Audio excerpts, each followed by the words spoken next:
मी जिल्हाधिकारी कार्यालयाला निवेदन दिलेलं आहे की आमच्या शेतीवर नाफे नावाच्या एका बंडखोर म्हणजे खंडणीखोर नगरसेवकानं धमक्या देऊन जमीन न विकू देणं, न हे करणं, म्हणून असं हे करायला लागले. तर मी सांगवी येथील शेतकरी असून मी गेल्या वेळेस आमची एक वेळेस फाईट झालेली आहे सर, की मुलाखतीद्वारे त्यानं आम्हाला धमकावलं की या ठिकाणी मुस्लिम समाजाचं आरक्षण आहे आणि ही जमीन तुम्ही कशी काय विकू शकता. तर सर मी सांगू इच्छितो की तिथं कसल्याही प्रकारचं आरक्षण नाही आणि आज मला माझ्या लेकरा बाळाच्या शिक्षणासाठी म्हणा किंवा वैयक्तिक याच्यासाठी जमीन विकायच्या आहेत. पण तो जमीन विकायची असतील तर 2 कोटी खंडणी द्या. त्यांची मिसेस नगरसेविका आहे, ती त्या मिसेसच्या नावाखाली तो स्वतःच पोळी भाजून घ्यायच्या मागा लागलाय सर. तर फक्त मला एवढंच म्हणायचं की मी इतकं सांगूनही त्यानं जर ऐकलं नाही माझं, म्हणून मी काय केलं सर की सरळ पोलीस स्टेशन विमानतळ पोलीस स्टेशनला एक FRI दाखल केला त्याच्या नावानं आणि FRI फाडून घेतला. पण प्रशासनानं कोणती कारवाई केली नाही त्याच्यावर, म्हणून तो सुसाट सुटलाय. आता त्याची हिंमत इतकी वाढलेली आहे की एक वेळेस फक्त माझ्यावरच होतं, पण आज सर्व शेतकऱ्यावर त्यानं दबाव टाकलेला आहे की तुम्ही जमिनी कशा विकता, काय नाही बघतो मी. आणि त्यानं असे एक भेव तयार केलेले आहे की कागदपत्राद्वारे आरक्षणाच्या याच्याद्वारे. तर मी सांगू इच्छितो की आमचे 2 टर्मचे नगरसेवक मी सोबत आणलेले आहेत की कसल्याच प्रकारचं कोण्याही जमिनीवर आरक्षण सध्या महानगरपालिकेचं नाही. आणि मग महानगरपालिकेला निवेदन आहे की असं पेपरमध्ये जाहीरपणे त्यांनी प्रकटन द्यावं की सांगवीची कुठलीही जमीन आरक्षणामध्ये नाही. तरी पण महानगरपालिकेचे अधिकारीही काही बोलायला तयार नाहीत आणि हे नाफे त्या गोष्टीचा पूर्ण फायदा घेऊन शेतकऱ्याकडून प्रत्यक्ष खंडणी वसूल करण्याचं काम करीत आहे. आणि यांचा कुठलाही कसल्याही प्रकारचा चांगला बॅकग्राऊंड नाही. हे गुन्हेगारी प्रवृत्तीचे लोक असे जर नांदेडला तयार झाले आणि महानगरपालिकेत जर गेले तर महानगरपालिकेचं लई लवकर वाटोळ होणार आहे. त्यासाठी माझी विनंती आहे महानगरपालिकेला की आपण अगोदर एक पत्रक काढून सांगवीवर कसल्याही प्रकारचं कुठलंही आरक्षण महानगरपालिकेचं नाही असं जाहीरपणे महानगरपालिकेनं सांगावं आणि शेतकऱ्यांना एक धीर द्यावा ही माझी कळकळीची महानगरपालिकेला विनंती आहे. आणि या नाफेला जे अगोदर मी केस केलेला आहे त्या केसचा ॲक्शन पोलीस स्टेशनने ताबडतोब घ्यावं ही माझी कळकळीची पोलीस स्टेशन विमानतळाला विनंती आहे. दादा शेख जाकीर मदत करायला तयार नाही. शेख जाकीर कोण?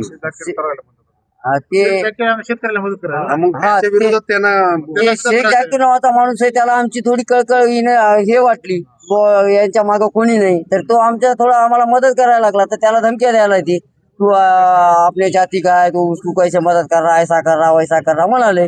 पण ते माणूस हा माणुसकीनंच मदत करीत असतो, पत्रकाराचं काम आहे.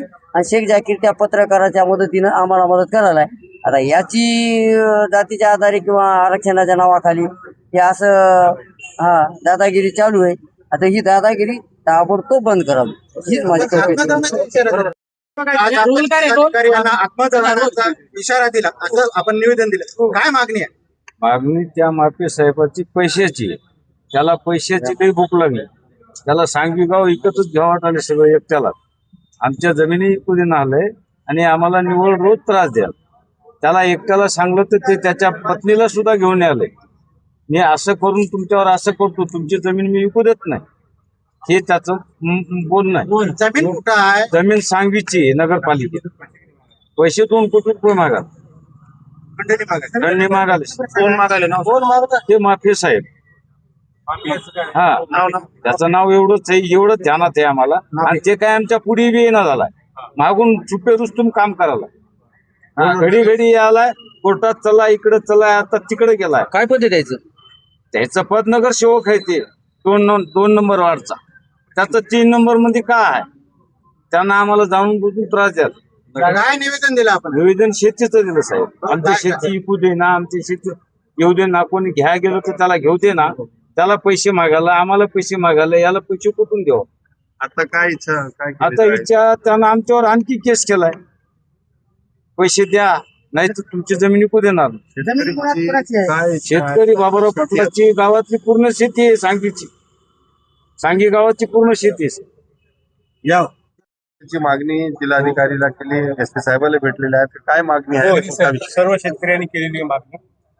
प्रभाग क्रमांक 3 माझे सांगवी गाव, मुळगाव सांगवीमध्ये शेतकरी जे गोरगरीब शेतकरी जे आहेत, आज त्यांच्या मुलाच्या लग्न कार्यासाठी शेती विकणी वगैरे शिक्षणासाठी जे काही आहे तर आजपर्यंत आमच्या सांगवीला कोणतंही आरक्षण नाहीये. आज 2019-20 मध्ये पूर्ण गट नंबर जे आहे ते 2-3 गट नंबरवरती नाफे काही काहीतरी नाव ऐकलेलं आहे आम्ही. तर या संबंधित यांनी व्यक्तीने आमच्या शेतकऱ्या जे कोणी सौदा करत असेल त्याच्या आडपटी येऊन सौदे वगैरे करण्यासाठी रोख करत आहे.